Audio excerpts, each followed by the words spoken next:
ఇక తెలుగు రాష్ట్రాల ముఖ్యమంత్రులు దావోస్ లో పెట్టుబడుల వేటలో ఉన్నారు. రెండో రోజు పర్యటనలో భాగంగా ప్రపంచ దిగ్గజ కంపెనీల అధిపతులతో ఏపీ సీఎం చంద్రబాబు వరుస సమావేశాలు నిర్వహించనున్నారు. 15కు పైగా సమావేశాల్లో వివిధ సంస్థల ప్రతినిధులతో భేటీలు కానున్నారు.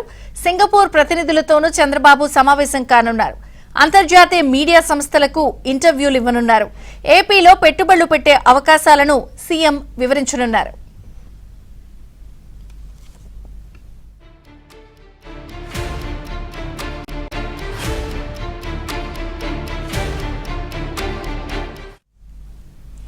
మరోవైపు తెలంగాణ సీఎం రేవంత్ రెడ్డి దావోస్ పర్యటనలో బిజీగా ఉన్నారు. రైజింగ్ తెలంగాణ పేరుతో పెట్టుబడులను ఆహ్వానిస్తున్నారు. పలు కంపెనీల ప్రతినిధులతో రేవంత్ టీం చర్చలు జరపనుంది.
Reinforces Amaravati as a potential, as a world-class knowledge and talent hub, attracting the best minds from across the world and India.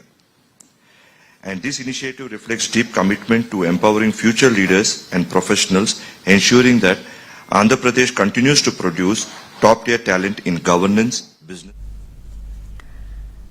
రెండు తెలుగు రాష్ట్రాల ముఖ్యమంత్రులు దావోస్ లో పెట్టుబడుల వేటలో బిజీగా ఉన్నారు. రెండో రోజు పర్యటనలో భాగంగా ప్రపంచ దిగ్గజ కంపెనీల అధిపతులతో ఏపీ సీఎం చంద్రబాబు వరుస సమావేశాలు నిర్వహిస్తున్నారు. 15కు పైగా సమావేశాల్లో వివిధ సంస్థల ప్రతినిధులతో ఆయన భేటీలు కానున్నారు. సింగపూర్ ప్రతినిధులతోనూ చంద్రబాబు సమావేశం కానున్నారు. అంతర్జాతీయ మీడియా సంస్థలకు ఇంటర్వ్యూలు ఇవ్వనున్నారు. ఏపీలో పెట్టుబడులు పెట్టే అవకాశాలను సీఎం వివరించనున్నారు. ఇక రెండో రోజుకు సంబంధించి దావోస్ పర్యటనలో పలు కంపెనీల ప్రతినిధులతో ఏపీ సీఎం చంద్రబాబు భేటీ అయ్యారు. 15కు సంస్థలకు పైన అధిపతులతో కూడా వరుస భేటీలు కాబోతున్నారు. మరింత సమాచారం మా ప్రతినిధి సత్య అందిస్తారు. సత్య,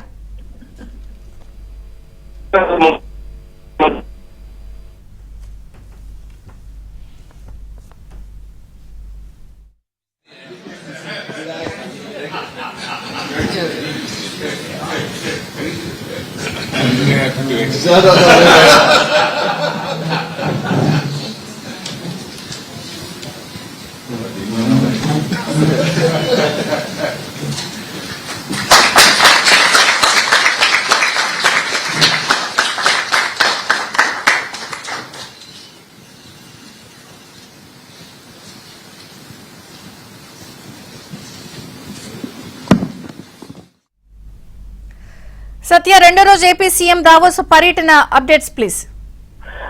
విజయ్ చంద్రిక, దావోస్ లో రెండో రోజు ముఖ్యమంత్రి చంద్రబాబు నాయుడు పర్యటన చాలా బిజీగా నడుస్తోంది. ముఖ్యంగా వరల్డ్ ఎకనామిక్ ఫోరం సదస్సులో దిగ్గజ కంపెనీల అధిపతులతో ఈ రోజు వరుస సమావేశాలు నిర్వహించబోతున్నారు. మొత్తం 15కు పైగా సమావేశాల్లో వివిధ సంస్థల ప్రతినిధులతో చంద్రబాబు ముఖాముఖి భేటీలు అయితే నిర్వహిస్తున్నారు.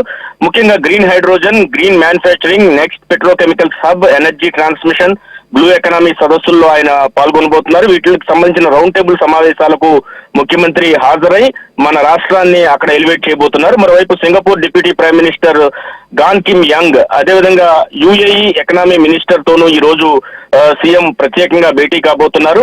Welspun chairman BK Goenka, LG Chem CEO Shin Hak Cheol, Carlsberg CEO Jacob Aarup, Andersen, Tata Sons and Tata group chairman Natarajan Chandrasekaran, Walmart president CEO Scott McLay, Cisco CEO Chuck Robbins, Cognizant CEO Ravikumar తదితరులతో రాష్ట్రంలో పెట్టుబడులకు ఉన్న అవకాశాలపై ముఖ్యమంత్రి స్వయంగా చర్చించబోతున్నారు.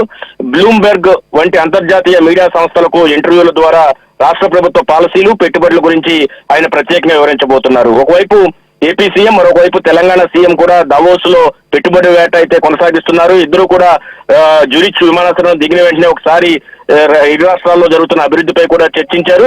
మరోవైపు ఇటు ఆంధ్రప్రదేశ్ ముఖ్యమంత్రి అయితే ఒకవైపు ఆంధ్రప్రదేశ్ కు ఉన్నటువంటి విశేష అవకాశాలు, ముఖ్యంగా తీర ప్రాంతం, ఇక్కడ పెట్టుబడులు పెట్టడానికి ఉన్న అవకాశం, ముఖ్యంగా పవర్ ఇండస్ట్రీలో, గ్రీన్ పవర్ ఇండస్ట్రీలో ఉన్న అవకాశాలను కూడా ప్రత్యేకంగా వివరించబోతున్నారు. ప్రతిరోజు కూడా సుమారు 10 సమావేశాల్లో ముఖ్యమంత్రి స్వయంగా ప్రసంగించేలా ఈ 4 రోజులు కూడా ప్లాన్ చేసుకున్నారు. దీనిలో భాగంగా సదస్సులో అయితే ఏపీ తన వాడిని అయితే గట్టిగానే వినిపిస్తుందని మనం భావించాల్సి ఉంటుంది. Thank you Satya. Global partnerships by transformative green growth habits, building on cutting-edge topics, global and industry collaborations. Key focus areas of the center include advisory services, global best practices. CII and the Government of Andhra Pradesh invite international institutions